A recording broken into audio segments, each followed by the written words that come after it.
All right, guys. Continuing with our meditations on being human, group of lessons, sharing things about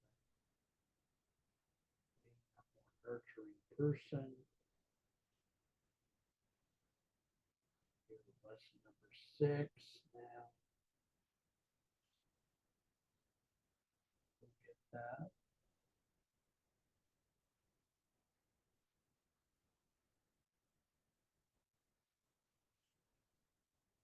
You guys can always call me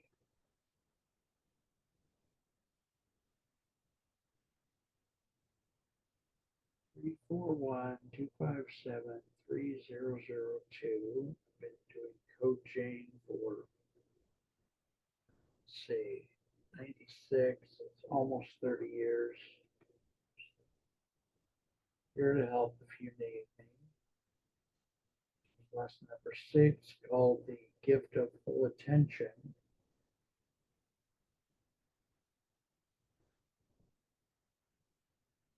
It's a pretty special gift, really. It takes a little energy, but that's okay.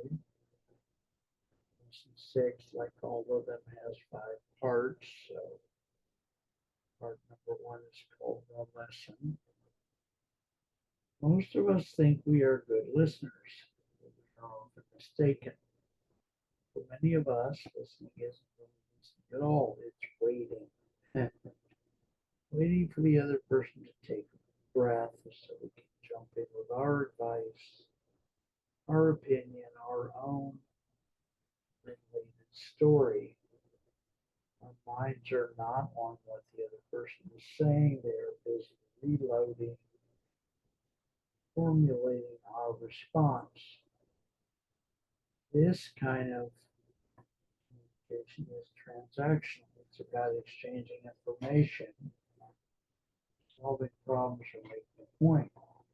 But it rarely creates a feeling of connection. The deepest human conversations happen when a person offers another a rare and profound gift, their full, undivided attention.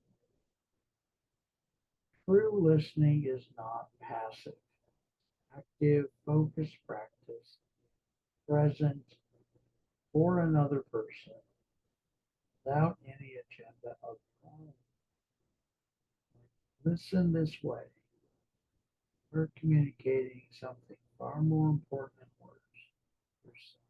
I see you, matter, you are safe here. It's one of the most powerful ways to build trust and deepen relationship.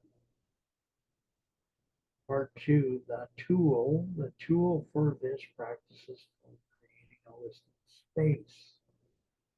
This is the conscious act of putting aside your thoughts, judgments, and solutions while another person is speaking.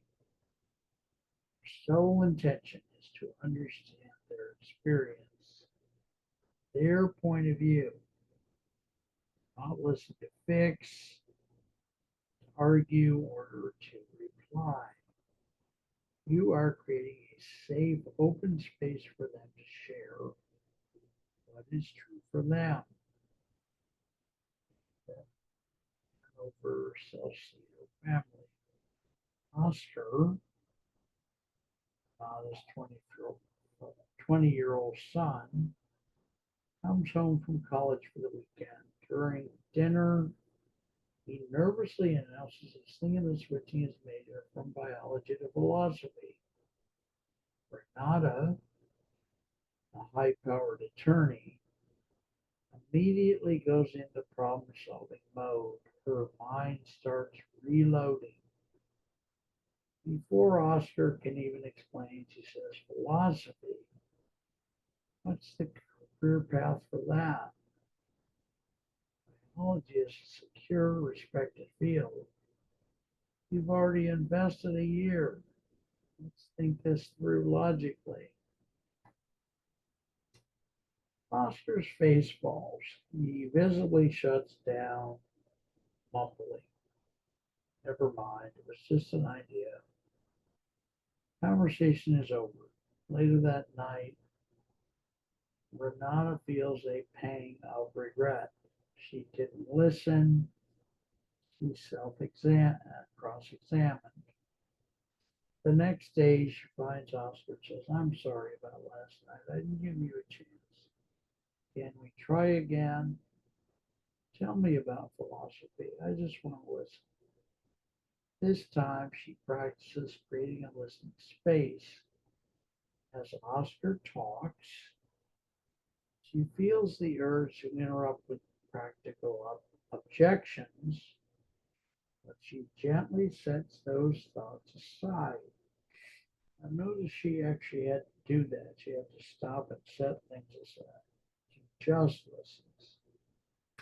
She hears the passion in his voice as he talks about feeling alive when he discusses big ideas, something he never feels when memorizing cell structures in biology. She learns that he feels like he's been living someone else's life plan. By not reloading, she finally hears what her son is truly saying. This isn't about a career, it's about a deep need for meaning. Part 4, your implementation.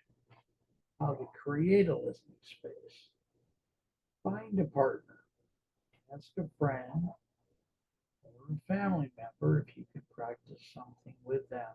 Say, trying to become a better listener. You be willing to talk for 5 minutes about anything what's on your mind. I'll just listen. Set your intention. And notice we often do set our intention. Before they begin, remind yourself, the only job here is to understand. I will not interrupt, offer advice, or share my story. Listen actively. As they speak, focus all your attention on their words, their tone of voice, their body language. Notice your reload.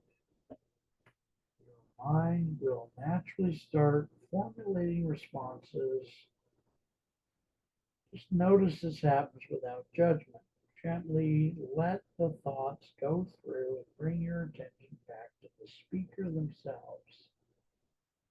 So then reflect, don't advise. They finish, resist the urge to jump in.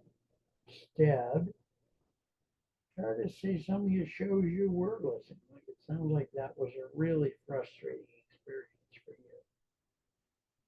So don't do all that stuff we normally do. And it's hard not to, I know, but try it.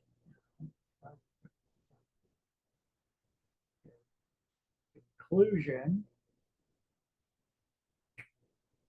The conclusion is, in this lesson, we learn the difference between listening while reloading our responses and listening to truly understand. Introduce the tool, creating a listening space. The practice of offering your full, non-judgmental attention as a gift.